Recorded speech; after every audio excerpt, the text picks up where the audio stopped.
Hello everybody, good evening to all of you and welcome to eSaral. This is Dr. Shivani Bhargava.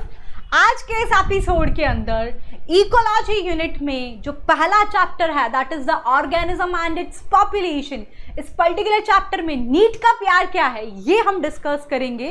वैसे इस chapter के बारे में मैं जब भी बात करूंगी इस यूनिट के बारे में, इस यूनिट के अंदर 4 चैप्टर हैं that is the organism and population, ecosystem, environmental issue and biodiversity and conservation. एक लाइन में हर जगह बोलूंगी, वो मैं आज भी ये बता रही हूँ कि ये यूनिट की मैं बात करूं इकोलॉजी, तो as I told you genetics और इकोलॉजी नीट प्रोस्पेक्टिव में वेटेज की बात करें तो पहले पायदान पर आता है। तो ये तो मतलब ऐसे चैप्टर्स हैं, और स्पेसिफिकली इकोलॉजी की बात करूं इतने छोटे छोटे चैप्टर्स हैं इसमें, तो you have to go through each and every topic in very detail because everything is very important. Almost हर जगह से क्वेश्चन आ रखे हैं, लेकिन हाँ कुछ फेवरेट सब टॉपिक्स हैं कि अधिकतर घूम घूम के वहीं से क्वेश्चन आता है। जैसे बायोडाइवर्सिटी एंड कंजर्वेशन की हम बात करेंगे, हम नेक्स्ट एपिसोड में बात करेंगे, नीट के प्यार में तो आ जाएगा, वहां पर आपने 1-2 पॉइंट भी पकड़ लिया ना, अधिकतर क्वेश्चन वहीं से आते हैं।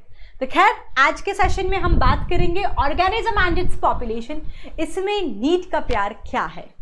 तो सबसे पहले हम लॉजिस्टिक ग्रोथ, एक्सपोनेंशियल ग्रोथ, हम तो इन दोनों को कंबाइंडली देखें क्योंकि ग्रोथ कर्व्स पढ़ते हैं ना अपन, उसमें ये दो ही तो पढ़ते हैं, लॉजिस्टिक ग्रोथ और एक्सपोनेंशियल ग्रोथ। अभी तक 3 बारी क्वेश्चन यहाँ से पूछा जा चुका है, 2017, 2016 और लेटेस्ट 2021 में भी यहाँ से क्वेश्चन पूछा गया था। सिंपल 2 कर्व है, सिग्मॉइड कर्व किस में होता है, जे शेप्ड किस में होता है ना, वो भी आता है कि वो एक पर्टिकुलर सीजन में उन इंसेक्ट्स की पॉपुलेशन एकदम बढ़ती है और फिर सबसाइड हो जाती है, तो वो क्वेश्चन आता है। इनकी इक्वेशन से N T is equal to N naught E R T या D N by D T is equal to R N, वो वाला इक्वेशन से क्वेश्चन आता है।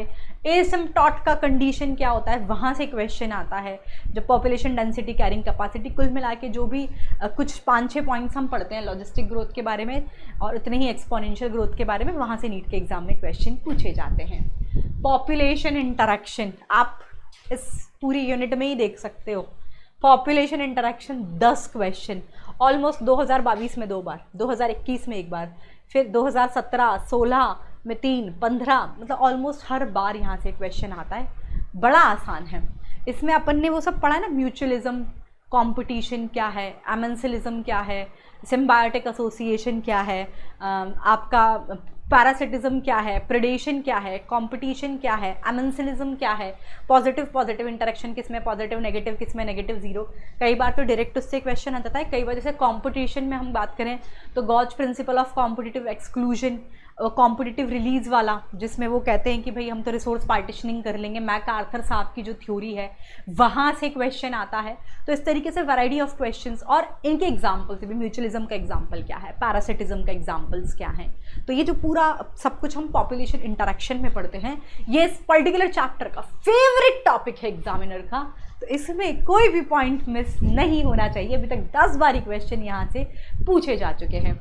आर सिलेक्शन, के सिलेक्शन में ना 4-4 पॉइंट्स पढ़ते, 3-3, 4-4 लाइन का है, लेकिन यहाँ से भी क्वेश्चन आ रखा है।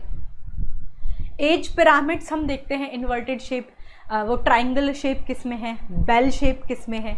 तो ये जो एज पिरामिड्स है ना, प्री रिप्रोडक्टिव इंडिविजुअल का रोल, रिप्रोडक्टिव इंडिविजुअल का रोल, पोस्ट रिप्रोडक्टिव इंडिविजुअल का रोल, ग्रोइंग पॉपुलेशन को कौन शो करता है, नेगेटिव ग्रोथ को कौन शो करता है, स्टेबल पॉपुलेशन को कौन सा पिरामिड शो करता है, इस तरीके के क्वेश्चन नीट के एग्जाम में आते हैं। बहुत ईजी कॉन्सेप्ट है। और तो 2 क्वेश्चन यहाँ से पूछे गए हैं।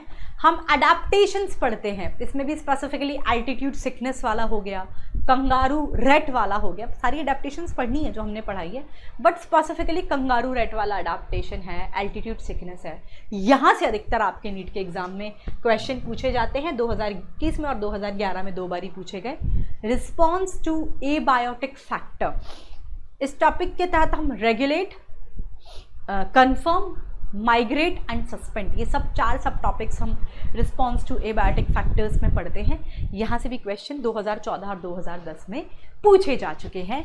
तो ये है इस पर्टिकुलर चैप्टर में नीट का प्यार। तो hope you like this video. If you really like this video then share this link among your friends, जिससे कि eSaral की टीम आपके लिए और अच्छी सीरीज लेकर आ सके। चैनल को सब्सक्राइब नहीं किया तो सब्सक्राइब करके बेल आइकन जरूर हिट कर दें, जिससे कि आपका कोई भी नोटिफिकेशन मिस ना हो। ठीक है, तो दैट्स इट। और जिन्होंने पुराने वीडियोस नहीं देखे हैं, नीट का प्यार, डिस्क्रिप्शन बॉक्स में लिंक है, वहाँ पर आपकी पूरी सीरीज ओपन हो जाएगी। फिजिक्स में कौन कौन से चैप्टर्स हो चुके हैं, केमिस्ट्री में कौन कौन से चैप्टर्स हो चुके हैं, बायोलॉजी में कितने सारे चैप्टर्स हो चुके हैं, इसका एक भी एपिसोड मिस करने लायक नहीं है। ठीक है, hope you will enjoy the session. Thank you, bye bye.